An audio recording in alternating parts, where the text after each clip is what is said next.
저는 자식들 앞에서 한 번도 운 적이 없어요. 근데 그날은 참을 수가 없었어요. 명절이었어요. 큰아들네, 작은아들네, 딸네까지 다 모인 자리였어요. 오랜만에 다 같이 모여서 식탁에 둘러앉았는데 큰아들이 젓가락을 내려놓으면서 이렇게 말했어요. 엄마 요양원 알아봤는데 한 달에 150이래. 우리끼리 3분의 1씩 나누면 한 사람당 50인데 그것도 부담이긴 한데. 저는 숟가락을 든 채로 가만히 있었어요. 작은 아들이 거기에 말을 더했어요. 형, 그건 나중 얘기고. 지금 당장은 엄마 보험료도 우리가 내야 되잖아. 엄마 통장에 돈이 좀 있어야 되는데 엄마 그동안 모아둔 거 있어? 그 말을 듣고 딸이 한숨을 쉬면서 그러더라고요. 없을걸. 엄마가 평생 뭘 모았겠어. 아빠 가고 나서 식당 일하면서 우리 키운 것도 빠듯했는데. 저는 그 말을 들으면서 숟가락을 천천히 내려놨어요. 손이 떨렸어요. 화가 나서가 아니었어요. 정확히는 화가 나는 건데 그게 슬픔이랑 섞여서 뭔지 모를 감정이 됐어요. 자식들 셋이 제 앞에 앉아서 제가 죽고 못 살 거라는 듯이 제 돈주머니를 걱정하는 듯이 그렇게 계산을 하고 있는 게요. 제 이름은 박정자예요. 올해 63이고요. 남편은 12년 전에 먼저 갔어요. 그때부터 저는 동네 작은 식당에서 주방 일을 했어요. 새벽 5시에 나가서 밤 10시에 들어오는 날도 많았어요. 손목이 안 좋아져서 파스를 붙이고 일을 했고 무릎이 시려서 계단 오르내릴 때마다 끙 소리가 나왔어요. 그 식당 일로 3남매를 키웠어요. 큰아들은 대학 보내고 작은아들은 군대 다녀와서 취직시키고 딸은 결혼식까지 다 치러줬어요. 빚을 내서요. 어디서 빚을 냈는지 어떻게 갚았는지 자식들은 한 번도 묻지 않았어요. 그냥 엄마가 다 알아서 한 거라고 생각했나 봐요. 그 시절을 생각하면 지금도 손목이 시큰거려요. 근데 저는요. 그 와중에도 매달 조금씩 따로 돈을 모았어요. 남들 몰래요. 자식들한테도 말 안 했어요. 식당 사장님이 월급 외에 가끔 챙겨주는 보너스, 명절 떡값, 손님들이 가끔 주시는 팁. 그런 걸 따로 모았어요. 한 달에 몇만 원씩, 어떤 달은 10,000원도 못 모았어요. 근데 그게 10년, 20년 쌓이니까 무시할 수 없는 돈이 됐어요. 적금을 들었다가 만기되면 또 다른 적금으로 옮기고 그렇게 차곡차곡 굴렸어요. 왜 그렇게 숨어서 모았냐고요? 처음엔 그냥 비상금이라고 생각했어요. 혹시 제가 아프거나 갑자기 돈이 필요할 때 자식들한테 손 벌리지 않으려고요. 근데 시간이 지나면서 그 비상금이 점점 다른 의미가 됐어요. 제 노후를 위한, 제 자유를 위한 돈이 된 거예요. 그리고 남편이 죽기 전에 들어놨던 보험이 하나 있었어요. 남편이 워낙 꼼꼼한 사람이라서 본인 앞날을 걱정해서 종신보험에 변액연금보험까지 들어놨었어요. 그 보험금이 남편이 갔을 때 나왔는데 저는 그 돈을 자식들한테 한 푼도 안 줬어요. 자식들은 그 돈이 있다는 것도 몰랐어요. 장례식 끝나고 며칠 후에 큰아들이 슬쩍 물어본 적이 있어요. 엄마, 아빠 보험 같은 거 있었어? 그때 저는 그냥 별거 없어 하고 넘겼어요. 거짓말은 아니었어요. 그 당시엔 정말 큰 돈이 아니었으니까요. 근데 그 돈을 제가 손대지 않고 그대로 묵혀두면서 시간이 지날수록 불어났어요. 왜 말을 안 했냐고요? 처음엔 그냥 말할 타이밍을 놓쳤어요. 근데 나중엔 일부러 말을 안 했어요. 왜인지 아세요? 자식들이 저를 어떻게 대하는지 보고 싶었거든요. 돈이 있는 줄 모르는 엄마를 자식들이 어떻게 대하는지요. 그리고 그 답을 알았어요. 큰아들은 명절에 와도 용돈 한 번 안 줬어요. 오히려 제가 손주들 용돈을 줬죠. 명절날 손주들 세배 받고 봉투를 주는 건 늘 저였어요. 작은아들은 1년에 2-3번 전화하는데 그것도 다 자기 일 바쁘다는 얘기, 돈 들어갈 데 많다는 얘기였어요. 한 번은 제가 몸이 안 좋아서 병원에 입원했었는데 작은아들은 전화로만 안부를 물었어요. 직접 오지는 않았어요. 딸은 그나마 자주 연락했지만 그것도 결국 손주 봐달라는 얘기가 대부분이었어요. 주말마다 손주를 맡기고 본인은 쉬러 가는 시기였어요. 저는 그게 서운하지 않았어요. 손주를 보는 게 좋았으니까요. 근데 가끔 딸이 저를 그냥 무료 육아 도우미로 보는 건 아닐까 하는 생각이 들 때도 있었어요. 저는 한 번도 서운하다고 말한 적이 없어요. 그냥 그게 자식들 사는 모습이라고 생각했어요. 다들 자기 가정 꾸리느라 바쁜 거라고요. 근데 그날 식당 일을 그만두게 됐다는 얘기를 했을 때 자식들의 반응이 저를 무너뜨렸어요. 사실 그 며칠 전에 제가 식당에서 일하다가 손목 인대가 끊어졌어요. 무거운 냄비를 들다가요. 병원에서 더 이상 무리하게 일하면 안 된다고 했어요. 그래서 식당을 그만두기로 했어요. 자식들한테 그 소식을 전했을 때 제일 먼저 나온 말이 뭔지 아세요? 엄마 그만두면 이제 뭐하고 살아? 그 말이 먼저 나왔어요. 제가 어떻게 사는지 걱정하는 게 아니라 제가 뭘로 돈을 벌지를 묻는 거였어요. 제 손목이 어떤지, 많이 아픈지 그런 건 아무도 안 물었어요. 그러고는 요양원 얘기, 보험료 얘기, 통장에 돈 있냐는 얘기로 이어진 거예요. 그 순간 저는 깨달았어요. 자식들한테 저는 엄마가 아니라 비용이었어요. 수익이 끊긴 비용. 누군가 부담해야 하는 비용. 어떻게 분담할지 계산해야 하는 비용. 저는 그날 아무 말도 안 했어요. 그냥 조용히 일어나서 부엌으로 가서 그릇을 정리했어요. 자식들은 제가 그릇 정리하는 동안에도 계속 그 얘기를 했어요. 누가 더 많이 부담할지, 누가 덜 부담할지요. 거실에서 들리는 그 대화를 저는 부엌에서 그릇을 닦으면서 다 들었어요. 물소리에 섞여서 들리는 그 목소리들이 그렇게 낯설게 느껴졌어요. 내가 평생 키운 자식들 목소리인데 마치 모르는 사람들이 거실에 앉아서 회의를 하는 것 같았어요. 저는 그릇을 닦으면서 결심했어요. 말하지 않기로요. 제가 가진 걸요. 대신 보여주기로 했어요. 그날부터 저는 조용히 준비를 시작했어요. 먼저 변호사를 만났어요. 인터넷에서 검색해서 무료 상담해주는 곳을 찾아갔어요. 제가 모은 돈과 보험금을 합치면 작은 시골 마을에 전셋집을 얻고 남는 돈으로 노후를 보낼 수 있을 정도가 됐어요. 큰 부자는 아니지만 누구한테 손 벌리지 않고 살 수 있는 돈이었어요. 변호사한테 물었어요. 이 돈을 자식들한테 한 푼도 안 주고 제가 다 쓰면서 살아도 법적으로 문제가 없냐고요. 변호사가 웃으면서 그러더라고요. 어머니, 그건 어머니 돈이에요. 어머니가 평생 모으신 돈이고 자식들한테 줄 의무 같은 건 없어요. 오히려 자식들이 부모를 부양할 의무가 있는 거지 부모가 자식한테 재산을 물려줄 법적 의무는 없습니다. 그 말이 그렇게 든든했어요. 마치 누군가 제 등을 두드려주는 것 같았어요. 평생 처음으로 누군가 제 편을 들어주는 느낌이었어요. 저는 그 다음에 부동산을 알아봤어요. 강원도 바닷가 근처에 있는 작은 마을이었어요. 젊었을 때 신혼여행으로 딱 한 번 가봤던 곳이었어요. 남편이랑 손잡고 바다를 보면서 나중에 늙으면 여기서 살자고 했던 곳이요. 그 약속을 30년 넘게 잊고 있었는데 갑자기 생각이 났어요. 남편 사진을 보다가 문득 그 약속이 떠올랐어요. 그리고 생각했죠. 지금이 그 약속을 지킬 때라고요. 작은 전셋집을 미리 계약했어요. 바다가 보이는 곳이었어요. 방 한 칸짜리 작은 집인데 창문을 열면 파도 소리가 들리는 곳이었어요. 집주인 할머니가 친절하셔서 이것저것 동네 얘기도 해주셨어요.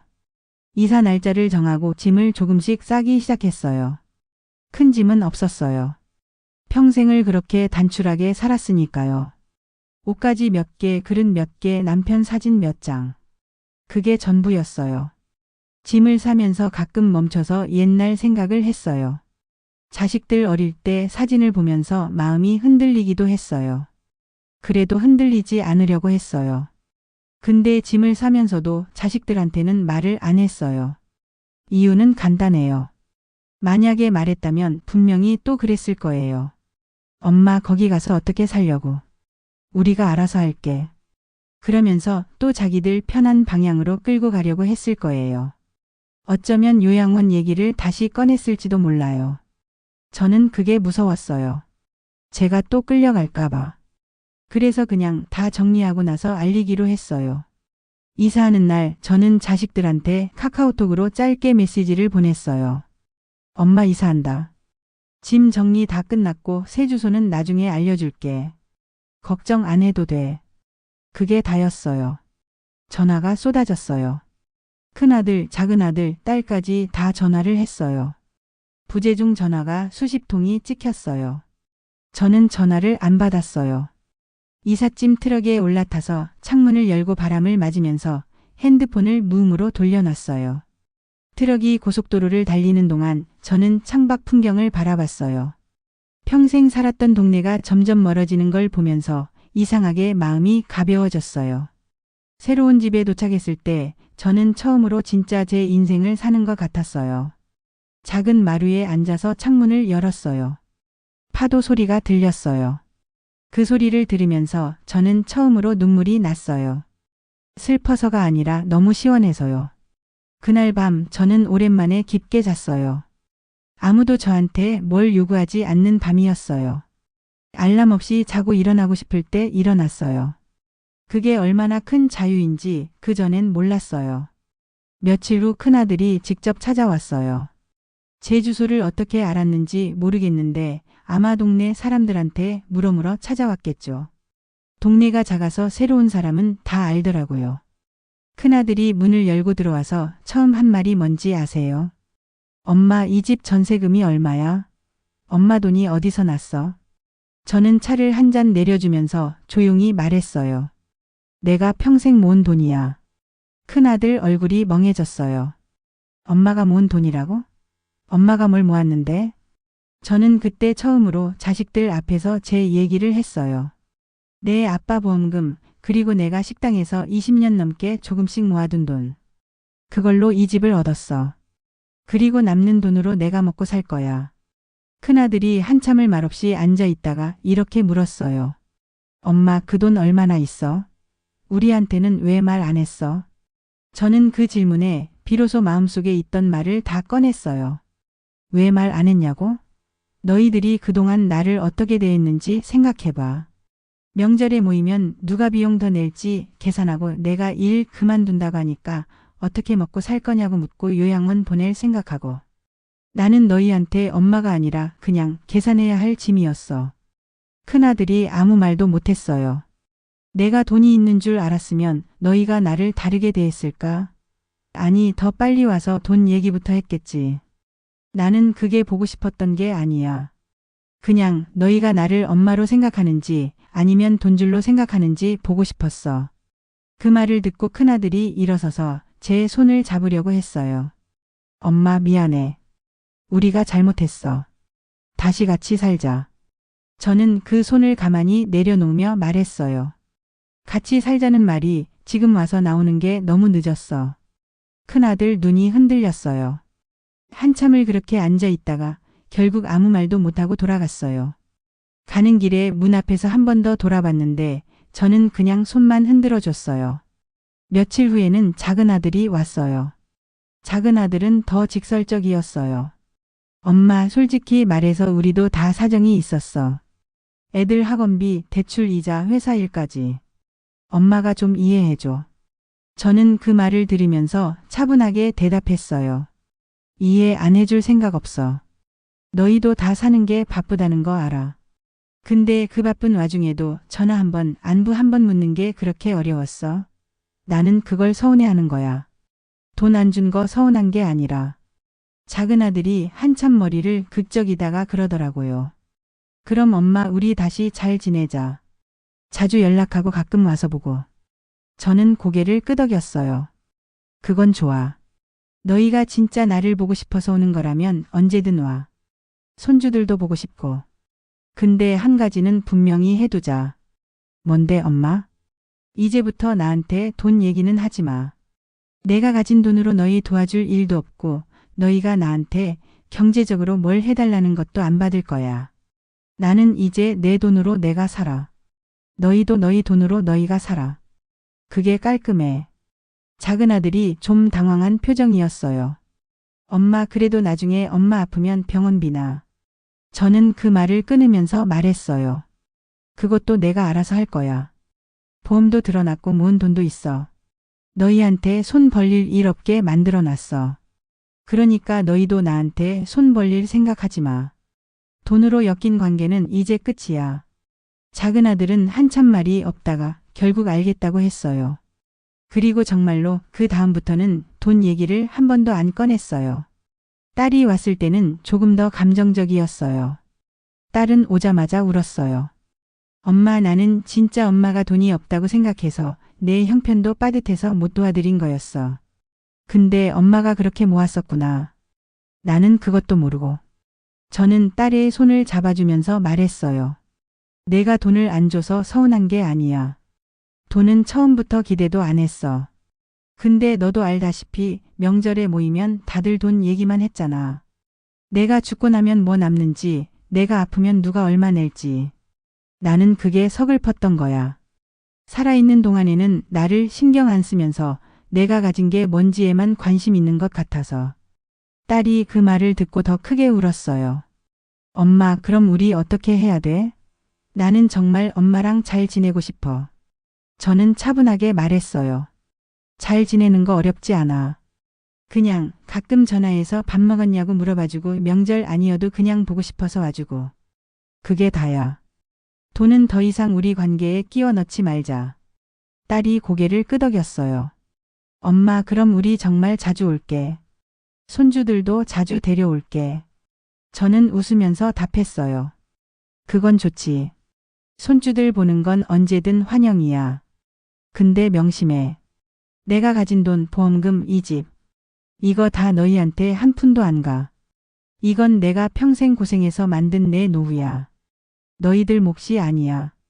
딸은 처음엔 서운한 표정이었어요. 그래도 저는 단호했어요. 이번에 흔들리면 다시 예전으로 돌아갈 거라는 걸 알았거든요. 그 후로 큰아들, 작은아들, 딸이 차례로 다시 찾아왔어요. 처음에는 다들 어색했어요. 돈 얘기를 못하니까 뭘 얘기해야 할지 모르는 것 같았어요. 식탁에 앉아도 정적이 흐르고 어색한 침묵이 길어지기도 했어요. 근데 시간이 지나면서 조금씩 달라졌어요. 큰아들은 이제 그냥 안부 전화를 해요. 별다른 이유 없이요. 엄마, 오늘 뭐 했어? 같은 별것 아닌 질문들이요. 처음엔 어색했는데 점점 자연스러워졌어요. 한 번은 통화하다가 큰아들이 회사에서 있었던 일을 얘기하면서 웃기도 했어요. 그게 얼마나 오랜만인지 몰라요. 작은아들은 한 달에 한 번씩 직접 와요. 손주를 데리고요. 와서 같이 밥 먹고 바닷가 산책하고 그냥 시간을 보내요. 돈 얘기는 한 번도 안 해요. 손주가 바다를 처음 보고 신기해하는 모습을 보면서 작은아들도 어릴 때 모습이 생각났는지 웃었어요. 딸은 제일 자주 와요. 주말마다 와서 같이 시간을 보내요. 손주들이 바다에서 노는 걸 보면서 저는 처음으로 진짜 가족이 모인 느낌을 받았어요. 예전처럼 손주를 맡기고 가는 게 아니라 같이 있는 시간을 보내려고 와요. 근데 그게요, 돈이 있어서가 아니에요. 돈을 끊었기 때문이에요. 자식들이 더 이상 저한테 돈을 기대할 수 없다는 걸 알게 되니까 오히려 저를 진짜로 보기 시작했어요. 엄마로요. 비용이 아니라요. 가끔 생각해요. 만약에 제가 처음부터 돈이 있다는 걸 말했으면 어땠을까? 자식들이 처음부터 저를 이렇게 대했을까? 답은 알아요. 아니었을 거예요. 자식들은 제가 가진 게 없을 거라고 생각했을 때 저를 짐으로 봤어요. 제가 가진 게 있다는 걸 알았을 때도 처음에는 그 돈을 보고 싶어 했어요. 그리고 제가 그 돈을 안 준다는 걸 분명히 했을 때 그제야 저를 그냥 엄마로 보기 시작했어요. 씁쓸하죠. 근데 그게 사실이에요. 저는 지금도 자식들한테 돈 얘기를 못하게 해요. 누가 살짝이라도 돈 얘기를 꺼내려고 하면 바로 끊어요. 엄마가 그때 분명히 말했지. 돈 얘기하면 나 진짜 멀어진다. 그 말 한마디면 다들 입을 다물어요. 가끔 동네 마트에 가서 장도 보고 동네 사람들이랑 커피도 마셔요. 다들 저를 박정자 씨라고 불러요. 누구 엄마, 누구 할머니가 아니라 그냥 박정자 씨로요. 그게 그렇게 좋아요. 동네에 저처럼 혼자 내려와 사는 분들이 몇 분 더 계세요. 한 분은 평생 교사 하시다가 은퇴하고 오신 분이고 한 분은 저처럼 자식들과 거리를 두고 새 인생을 시작하신 분이에요. 우리는 가끔 모여서 차도 마시고 같이 장도 보러 다녀요. 그 시간이 참 소중해요. 가끔 우리끼리 서로의 사연을 나누는데 다들 비슷한 이야기를 가지고 있더라고요. 평생 자식 키우고 나서 결국 자기 인생을 찾아 나선 사람들이요. 자식들이 오면 같이 밥 먹고 바다를 보고 손주들이랑 시간을 보내요. 근데 그게 끝이에요. 돈 얘기는 절대 안 해요. 제가 가진 걸 자식들한테 물려줄 생각도 없어요. 이 돈은 제가 평생 고생해서 만든 제 노후를 위한 돈이에요. 물려줄 거 있냐고요? 있어요. 근데 그건 돈이 아니에요. 제가 자식들한테 물려줄 건 제가 어떻게 살았는지를 보여주는 거예요. 끝까지 누구한테 손 벌리지 않고 제 힘으로 노후를 준비한 모습이요. 그게 제가 남길 수 있는 가장 값진 거라고 생각해요. 가끔 사람들이 저한테 물어요. 자식들이 그렇게 했는데 어떻게 다시 받아줄 수가 있냐고요. 저는 그렇게 답해요. 용서는 했어요. 근데 잊지는 않았어요. 자식들을 다시 만나기로 한 건 그들이 변했기 때문이에요. 변하지 않았으면 저는 끝까지 안 만났을 거예요. 용서는 무조건적인 게 아니에요. 적어도 저는 그렇게 생각해요. 자식들이 진심으로 미안해하고 진짜로 저를 신경 쓰기 시작했을 때 저도 마음을 열었어요. 근데 그 마음을 여는데 조건이 있었어요. 돈으로는 절대 우리 관계를 다시 만들지 않겠다는 거요. 그 조건을 지키니까 오히려 관계가 더 건강해졌어요. 이상하죠. 돈을 끊었더니 가족이 다시 가까워졌어요. 저는 이 이야기를 누군가한테 들려주고 싶었어요. 혹시 자식들한테 돈 때문에 무시당하고 있다고 느끼는 분들 계세요? 혹시 자식들이 부모를 비용으로만 취급한다고 느끼는 분들 계세요? 저는 그분들한테 이렇게 말씀드리고 싶어요. 당신이 가진 게 있다면 그걸 숨기지 마세요. 단 그걸 무기로 쓰지도 마세요.